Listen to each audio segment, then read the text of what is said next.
लोकशाहीचा बुलंद आवाज, रिपब्लिकन वार्ता महाराष्ट्र। यवतमाळ, हिंगोली आणि नांदेड जिल्ह्यांना पाणीपुरवठा करणारे महत्त्वाचे इसापूर धरण आता 100% क्षमतेने भरले असून धरण प्रशासनाने पाण्याचा विसर्ग सुरू केला आहे।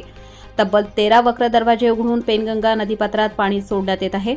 त्यामुळे नदीकाठच्या गावांना सतर्कतेचा इशारा देण्यात आला आहे। धरण नियंत्रण आराखड्यानुसार 16 ते 31 ऑगस्ट या कालावधीत पाण्याची पातळी 440.610 मीटर इतकी राखणे आवश्यक आहे।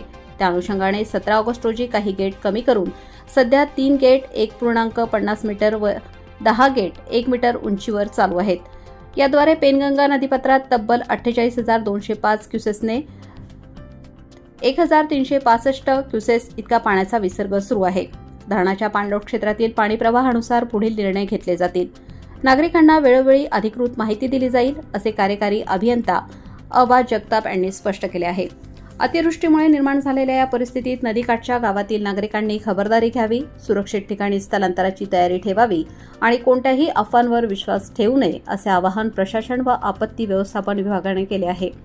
धरण नियंत्रण कक्ष सतत परिस्थितीवर लक्ष ठेवून आहे। रिपब्लिकन वार्ता न्यूज महाराष्ट्रासाठी Vidarbha उपसंपादक Rajesh Dhole, Yavatmal. Subscribe now and press the bell icon. Never miss an update.